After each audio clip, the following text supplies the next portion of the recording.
안녕하세요. 개인 사업하고 있는 30대 중반의 여자입니다. 제가 장사에 소질이 있는 줄은 생각도 못하고 살았어요. 파는 것보다 사는 걸 좋아하는 사람이었거든요. 갖고 싶은 물건이 생기면 돈 얼마라도 아껴보고자 인터넷에서 하루 종일 가격 비교해가며 단돈 100원이라도 저렴하게 파는 곳 찾아서 물건을 사고 그랬습니다.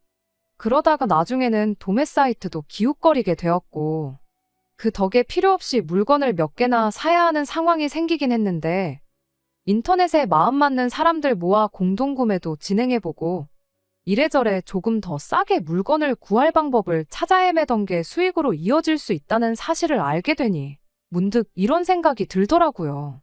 아예 제가 물건을 팔아보는 게 어떻겠나 하는 생각이요.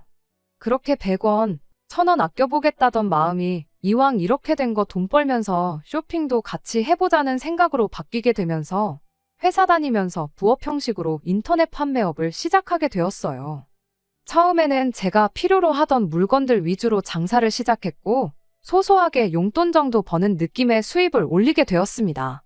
그러다가 저희 어머니 생신을 맞아 준비했던 파티용품이 어버이날 기간과 겹쳐서 대박을 쳤어요. 그 물건 하나로만 거의 제 2달치 월급에 육박하는 돈을 벌게 되었습니다.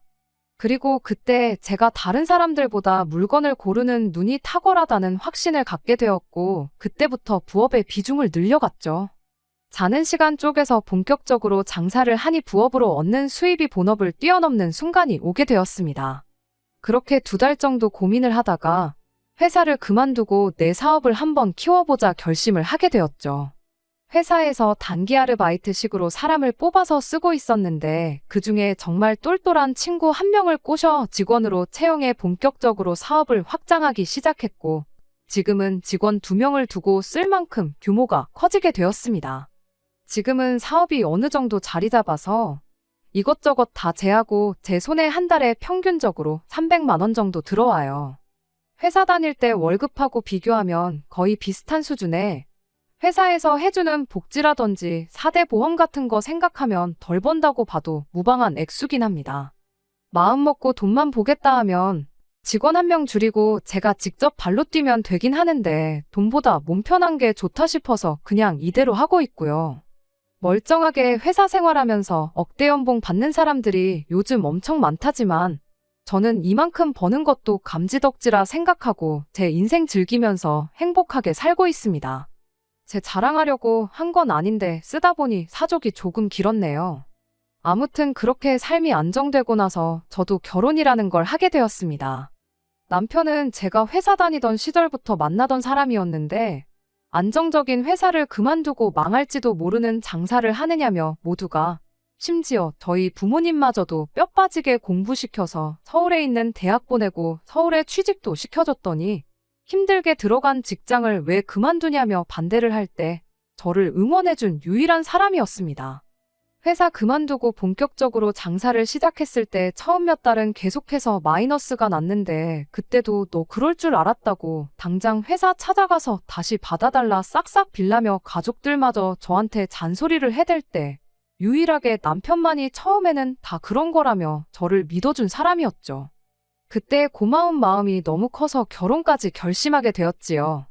그런데 언제나 제 편이 되어줄 것만 같았던 남편이 결혼하고 나니 이렇게 돌변하게 될 줄은 생각도 못했습니다. 남편 아래로 여동생이 1명 있어요. 남편이나 저나 본가는 지방에 있다 보니 한참 결혼 준비할 때도 얼굴 한번 본 게 다였어요. 신우는 시부모님 밑에서 살고 있었다 보니 결혼하고 나서도 한동안은 얼굴 보고 지낼 일도 없었고, 남편 또한 신우에 대해서 그렇다 할 이야기를 한 적이 없어서 오히려 한가족이지만 이웃보다 멀게만 느껴지는 그런 신우였습니다. 남편한테 그토록 소중한 사람일 줄은 여태껏 생각도 못하고 살았어요. 저희 결혼 생활하고 1년 지나서 제 남동생이 저희 집에서 잠깐 머물렀던 적이 있었습니다. 동생 또한 저처럼 서울에서 학교를 졸업했고 취직은 저희 본가에 있는 회사로 해서 떨어져 살고 있었거든요. 동생이 그쪽에서 직장 생활하면서 서울이 아니면 답이 없겠다는 생각을 했고 그렇게 이직 준비를 하다 결국 원하던 바를 이루게 되었어요. 그쪽에서 회사 생활하면서 벌어놓은 돈이 있다 보니 그 돈을 가지고 서울에서 지낼 곳을 찾고 있었는데 모처럼 싸게 구했다고 생각했던 집이 전세 사기에 연루되어 있는 집이라는 걸 다행히 계약 직전에 알게 되었습니다. 덕분에 당장 지낼 곳이 없어서 난감해하던 중 남편이 한 가족인데 돕는 게 당연한 거 아니겠냐며 흔쾌히 제 동생이 새로 지낼 곳을 찾을 때까지 저희 집에 머물게 해줬지요.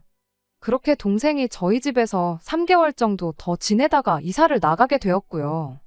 내 가족도 자기 가족처럼 따뜻하게 대해주는 그런 사람, 내 결정에 존중해주고 언제나 나를 응원해주는 사람. 남편에게는 늘 고마운 마음뿐이었습니다.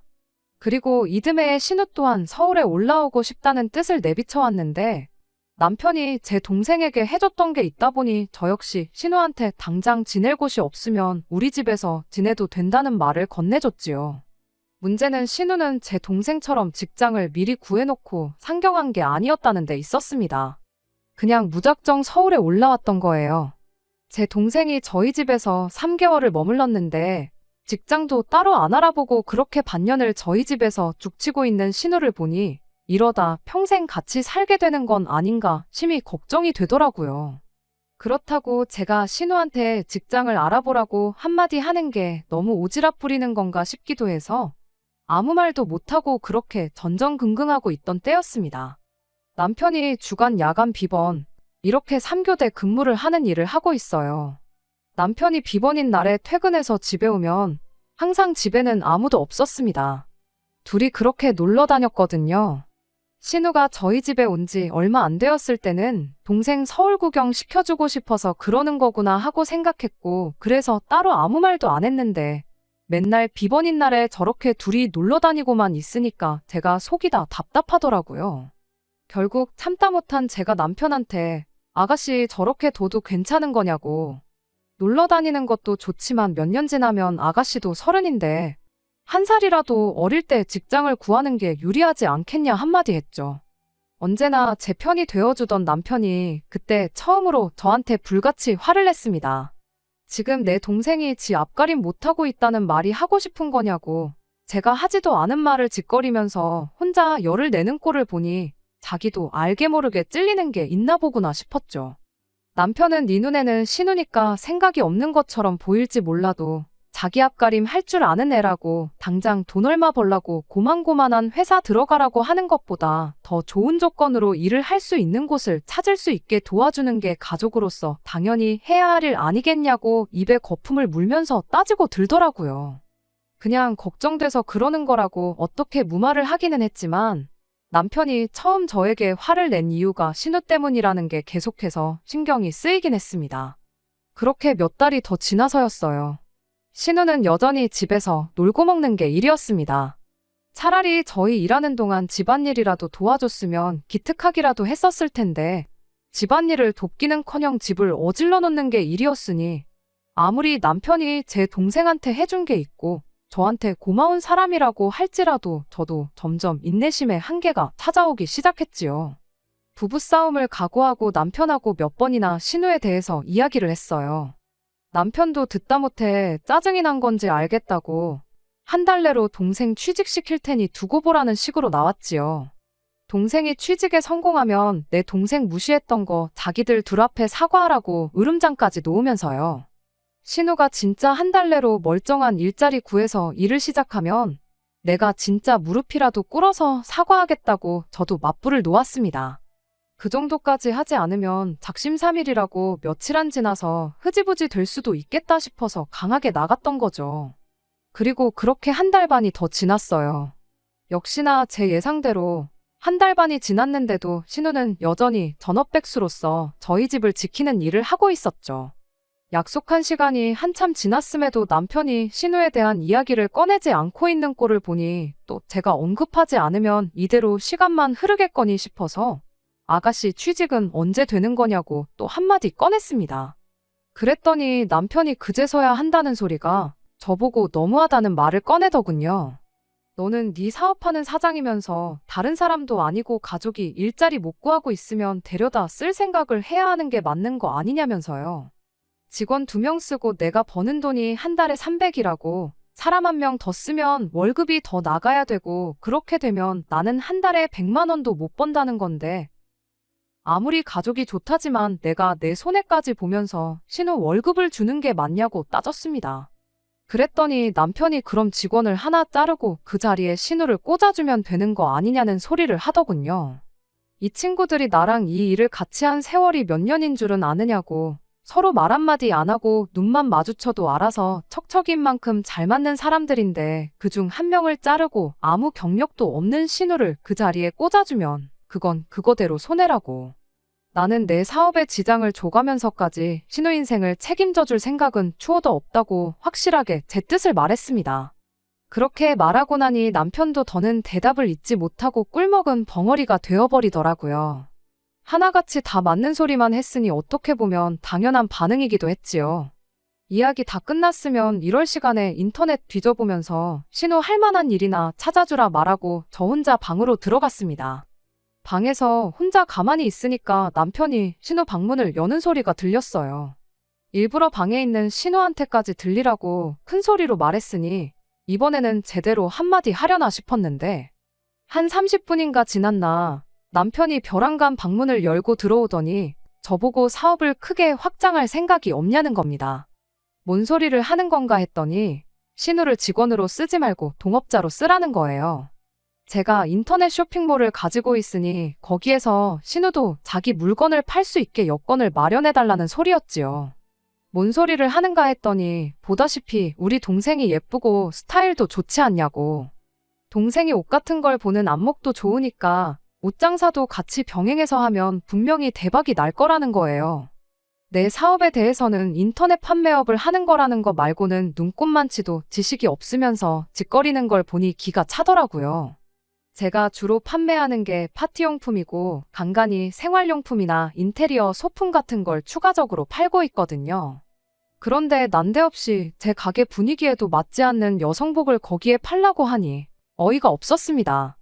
신우가 이쁘장하게 생기고 스타일도 괜찮은 건 사실인데 그거야 일반인들 사이에서 그나마 조금 나은 편이지 그렇게 대단한 미모를 가진 건 아니거든요.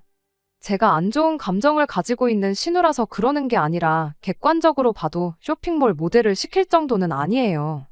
그리고 여성복이라는 게 유행이 생각보다 훨씬 더 빨리 변하고 어떻게 보면 재고 부담도 큰 장사인데 당장 돈 한 푼 못 벌어서 오빠가 가끔씩 사주는 옷 말고는 새로 사는 옷도 없고 그나마 가지고 있는 옷 어떻게든 돌려 입으면서 지내는 신우가 그때그때 유행을 캐치해서 좋은 물건을 고를 안목도 없다는 게 제 생각이었습니다.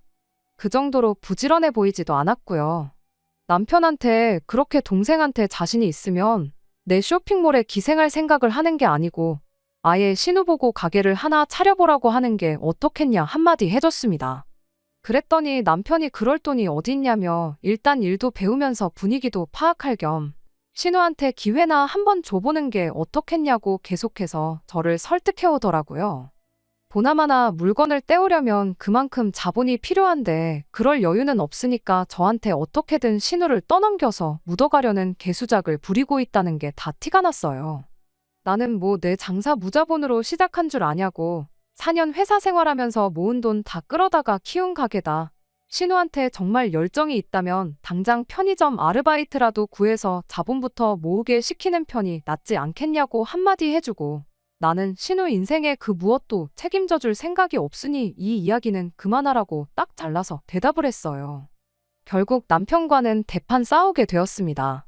신우만 우리 집에 안 왔더라면 연애할 때처럼 신혼 때처럼 행복하게 살았을 텐데 싶고 아무리 남편이 제 동생을 저희 집에 머물게 해줬다지만 아무 계획도 없이 상경한 신우를 집에 받아준 제 잘못이 아닐까 그렇게 생각하니 속상해서 눈물까지 나더라고요. 그런데 언제까지 우리 집에서 지내겠나 싶었던 신우가 그로부터 며칠 지나지 않아서 PC방 야간 알바 자리를 구했다며 밤만 되면 일을 하러 나가기 시작했어요. 아무리 생각 없는 신우라도 멀쩡한 오빠네가 자기 때문에 박터지게 싸우는 꼴을 보니 반성을 했나 싶었고 기특하기까지 했습니다. 왜 100번 못하는 사람이 어쩌다 한 번 잘하면 되게 감동적일 때가 있잖아요. 저한테 신우가 딱 그랬어요.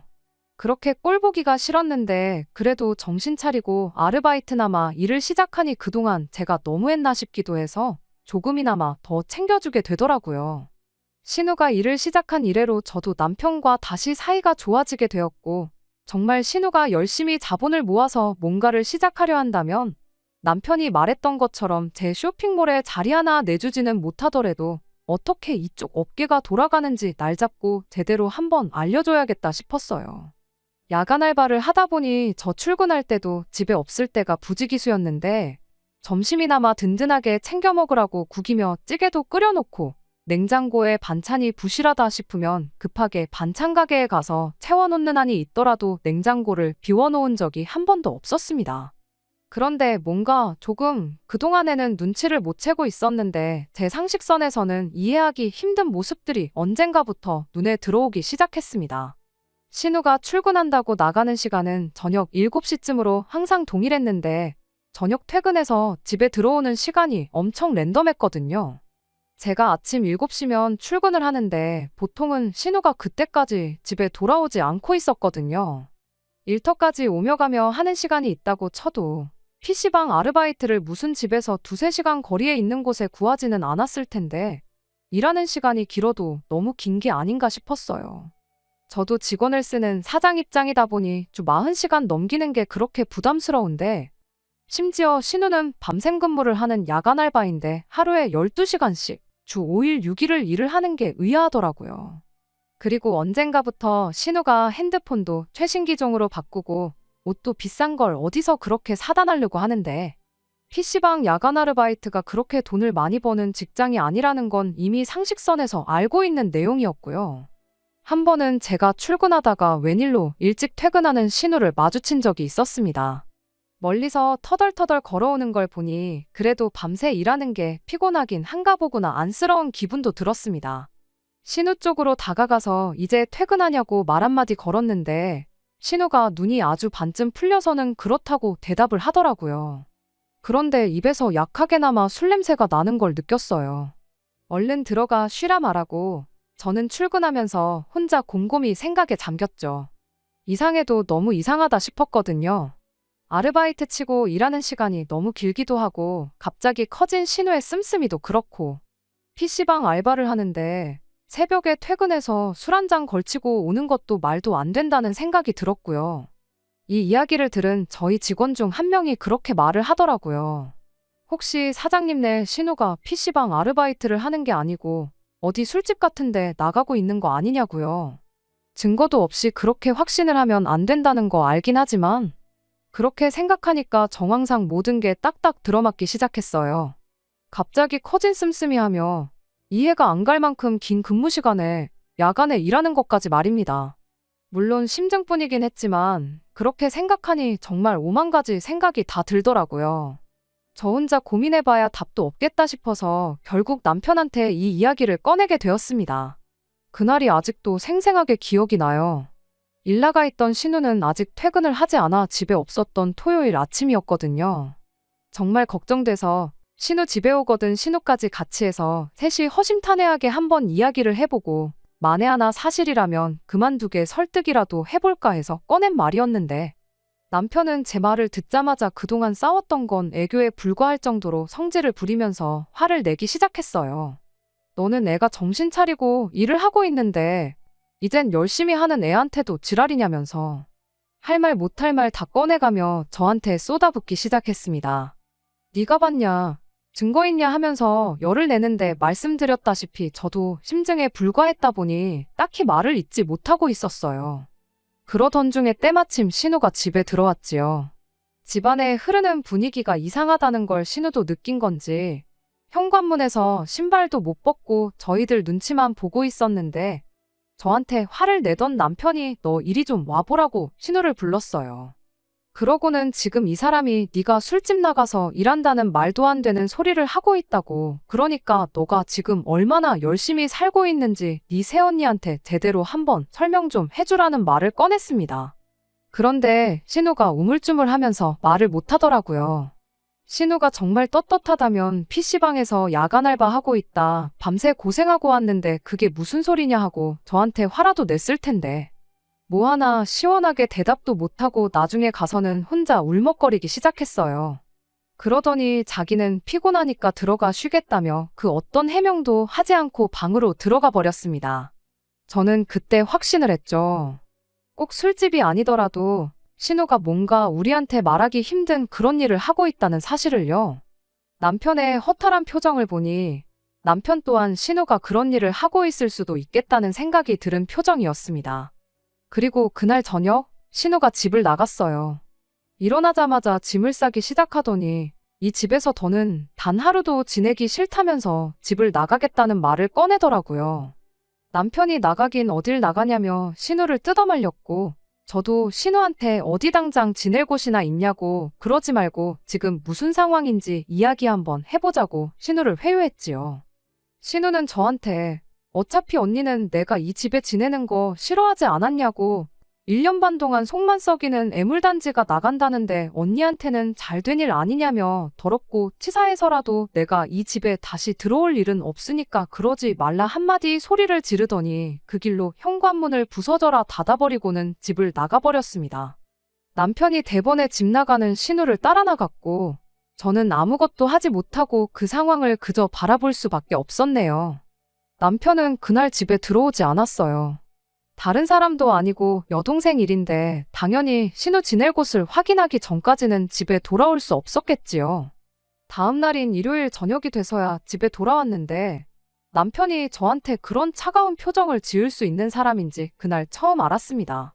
아무리 제가 그러자고 했다지만 두어 달 정도 지낼 줄 알았던 신우를 1년 반 동안 생활비 한 번 받지 않고 지내게 해줬는데 신우 일자리 구하라고 했던 것도 신우 좋으라고 꺼낸 말이지 어디 저 좋으라고 했던 말이었겠나요.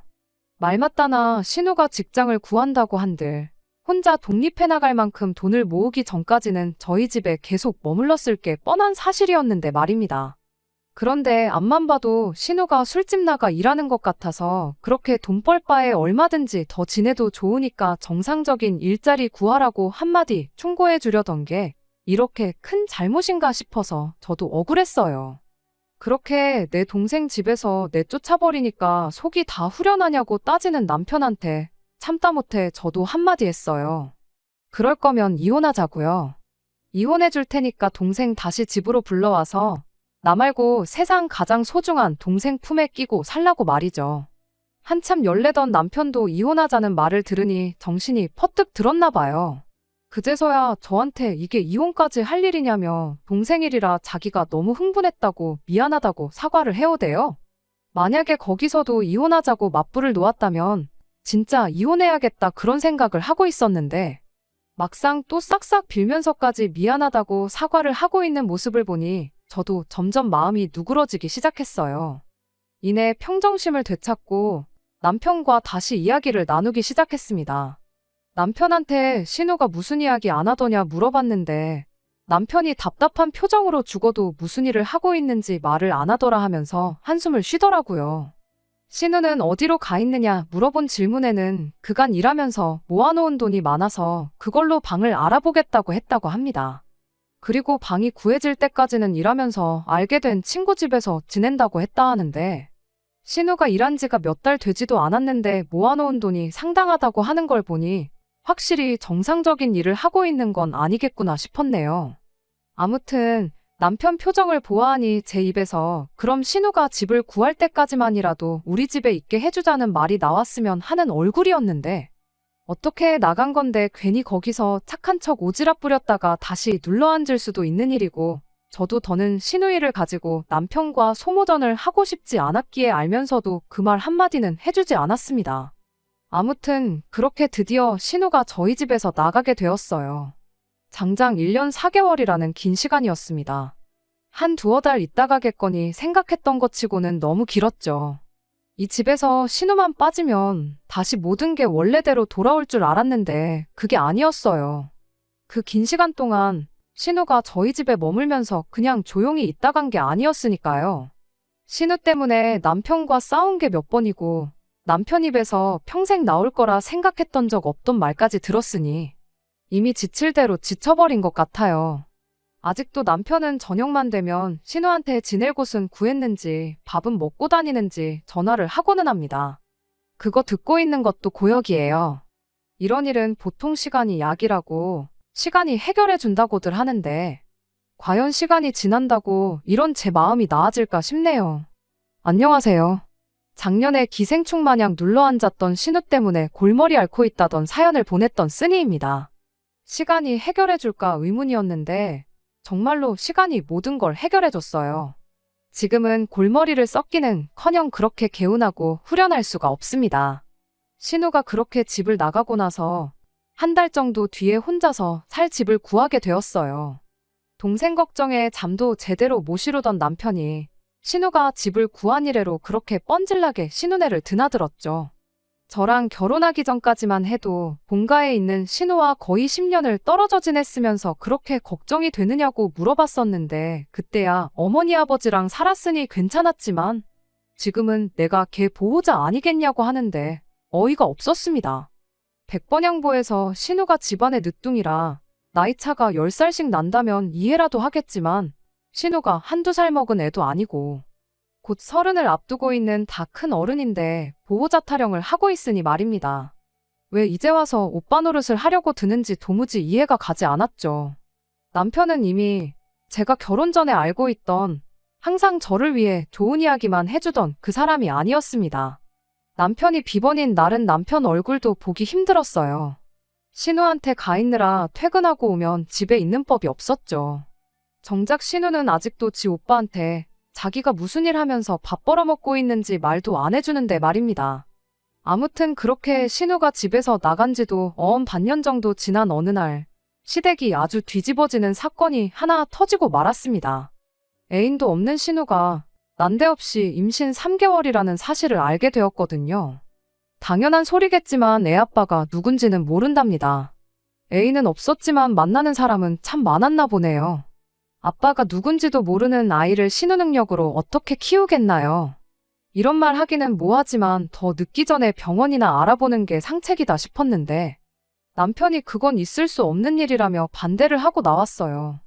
시댁 종교적인 문제도 있고 뭐 이래저래 이유가 있다는데 다른 사람 일이면 종교고 뭐고 당장 인생이 걸린 일인데 다시 생각해보라 뜯어말렸겠지만 신우 일이다 보니 저도 더 이상 거기에 관심 주기도 싫었고 신경 쓰기도 싫었습니다. 알아서 한다니까 알아서 잘하겠거니 생각하고 말았어요. 신우 인생이 꼬이는 거지 제 인생이 꼬이는 건 아니니까 아무 문제 없다 싶었죠. 그런데 꼬여버린 건 신우 인생뿐만 아니라 제 인생도 같이 꼬이고 있었습니다. 한참 밤늦게 꿈나라를 헤매고 있었는데 현관문이 닫히는 소리의 순간 깜짝 놀라서 잠에서 깼어요. 그 야심한 새벽에 누가 찾아올 리가 없었으니 무서워져서 남편부터 깨우려고 했죠. 그런데 제 옆에서 자고 있어야 할 남편이 없더라고요. 부랴부랴 방 밖으로 나왔는데 남편은 집안 어디에도 없었어요. 현관문 신발장에 있어야 할 남편 신발이 없는 걸 보고 제가 들었던 현관문 닫히는 소리가 남편이 나가면서 낸 소리라는 걸 알았습니다. 남편한테 야밤에 어딜 나간 거냐고 전화를 걸었는데 남편이 한다는 소리가 신우가 지금 딸기가 먹고 싶다고 했답니다. 그거 챙겨주러 가는 거라고 하는데 어이가 없더라고요. 한여름 야심한 그 새벽에 어디 가서 어떻게 딸기를 구하려나 싶었던 것보다 이젠 하다못해 애아빠가 누군지도 모르는 임신한 신우 먹떡까지 챙겨주는 꼴을 보고 있자니 꼴값도 그런 꼴값이 없었고 한숨조차 나오지 않았어요. 신경도 쓰기 싫어서 다시 잠을 청했는데 1시간쯤 지났나? 이번에는 제 핸드폰에 문자가 오는 알림 소리를 듣고 잠에서 깨게 되었습니다. 이 야심한 밤에 어떤 인간이 문자를 보내는 건가 짜증이 났는데 신우 혼자 살고 있는 동네 근처 편의점에서 제 카드로 6만 원이 긁힌 카드 사용 내역 알림 문자였어요. 이 인간이 신우 먹떡하는 거 챙겨준다고 나가면서 제 지갑을 뒤져서 신용카드를 가지고 나갔나 보더라고요. 어이가 없어서 다시 남편한테 전화를 걸었는데 카드 쓴 거 가지고 잔소리 들을까봐 그런 건지 도통 전화를 받을 생각이 없어 보였습니다. 그리고 아예 그날은 집에 들어오지도 않았고요. 정말 어디 가서 말하기도 뭐한 일이라 그간 누구한테도 이야기한 적 없었거든요. 그런데 제 표정이 엄청 어두웠나 봐요. 직원들이 저한테 요즘 무슨 일 있냐고 요 근래 웃는 모습을 한 번도 본 적이 없다며 걱정스레 저한테 말을 건네더라고요. 그리고 그때 처음으로 신우 집 나가고 나서 남편이 보이는 이상행동들에 대해서 처음 타인에게 털어놓게 되었습니다. 그런데 신우가 혹시 술집 나가는 거 아니냐고 물어봤던 그 직원이 이번엔 이런 말을 꺼내더군요. 혹시 신우분이 가진 아이가 사장님 남편분 아이인 건 아니냐고요. 그때는 직원한테 엄청 화를 냈어요. 무슨 말도 안 되는 소리를 하냐고. 남편 때문에 내가 스트레스 받고 있는 건 사실이지만 방금 그 이야기는 선 넘었다고 두 번 다시 그딴 소리 하지 말라고 했죠. 직원도 자기가 말도 안 되는 소리를 했다며 죄송하다고 사과를 했는데 사실 저도 그 생각을 안 해본 건 아니거든요. 신우 인생을 그렇게 걱정해주는 사람인데 더 늦기 전에 병원부터 알아볼 생각을 안 하고 저러고 있나 싶기도 했고 그때 이런저런 생각하다가 남편이 저희 집에 있을 때부터 쉬는 날마다 항상 신우랑 놀러 다녔던 것부터 신우가 집 나가고 나서는 매일같이 신우 집에 뻔질나게 드나들던 거 그런 거 생각하니 혹시나 그런 건 아니겠지 생각했던 적이 있었어요. 그런데 이젠 꼭두새벽에 신우 먹덧하는 것까지 챙겨주러 나가는 꼴을 보니 정말 말도 안 되는 상상이었지만 머릿속에서 그 생각이 떠나질 않고 이대로 가다간 제가 신경쇠약에 걸리진 않을까 싶은 지경까지 이르게 되었습니다. 아무래도 안 되겠어서 이참에 아예 남편과 단판을 지어야겠다 생각했죠. 그리고 그날 퇴근하자마자 남편하고 이야기를 시작했죠. 남편한테 대놓고 신우 애아빠가 혹시 당신이냐 물어봤는데 남편이 무슨 미친 소리를 하고 있느냐고 개거품을 물기 시작했습니다. 아무리 신우가 싫어도 할 말이 있고 하면 안 되는 말이 있지 않냐고 제정신이냐고 따지고 들더라고요. 그런데 문득 이게 뭐라고 이걸 따지고 있는 제 꼴이 웃기지도 않는다는 생각이 들었어요. 그리고 그날 남편한테 이혼하자는 말을 다시 꺼내게 되었습니다. 남편은 또 이혼 이야기에 얼굴이 사색이 되어가지고는 동생 좀 챙겨줬다고 이혼까지 하는 건 말도 안 되지 않냐면서 그때 그날처럼 저한테 싹싹 빌기 시작했습니다. 그런데 그 모습을 보고도 그때처럼 쉽사리 제 마음이 풀리지 않는 걸 보니 이젠 진짜 이혼 말고는 답이 없겠다는 생각이 들더군요. 어차피 신우가 지금도 일을 하고 있는 건 아닐 테고 조만간 얼마 모아놓은 돈도 바닥을 보일 텐데 그때 신우 시부모님께 돌려보내고 앞으로 평생 신우를 안 보고 지낼 자신이 있느냐 물었더니 그 말에는 또 대답을 못하대요. 모르긴 몰라도 신우 돈 떨어지고 오갈 곳 없어지면 또 이 집으로 데려올 게 뻔하다 싶었고 그 꼴을 다시 볼 바에야 그냥 이혼하는 게 맞구나 하고 확신이 생겼습니다. 그렇게 남편하고는 이혼을 하게 되었어요. 남편은 끝까지 이혼만큼은 하지 말자고 매일같이 저한테 싹싹 빌었는데 소송까지 불사하겠다는 제 굳은 의지를 보고 인해 이혼 서류에 도장을 찍어줬습니다. 이제 와서 후회되는 건 그때 신우 집 나갔을 때 이혼 이야기를 꺼냈었을 때 그때 남편을 용서해주는 게 아니라 확실하게 갈라섰다면 적어도 이런 더러운 생각을 할 일도 없었을 테고 몇 달이나마 덜 스트레스 받았을 텐데 신우만 없으면 모든 게 해결될 거라 안일하게 생각했다는 데 있어요.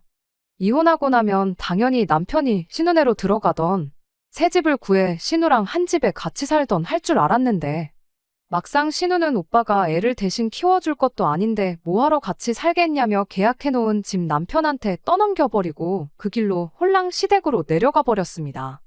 그걸 보니 또 애아빠는 남편이 아니겠구나 싶기도 했네요. 뭐 이혼한 마당에 신우애가 누구 애인지 이젠 중요하지도 않고 궁금하지도 않아요. 남편이 똥오줌도 못 가리고 지 마누라가 중요한지 지 동생이 중요한지 저울질하다가 자기 인생 스스로 망쳤다는 걸 깨닫고 잘못된 결정을 내린 자기 자신에게 평생을 후회하며 살았으면 참 좋겠습니다. 끝까지 들어주셔서 감사합니다. 오늘의 사연은 여기까지입니다. 구독과 좋아요, 알람 설정 부탁드리고 더 좋은 사연으로 다시 찾아뵙겠습니다. 감사합니다.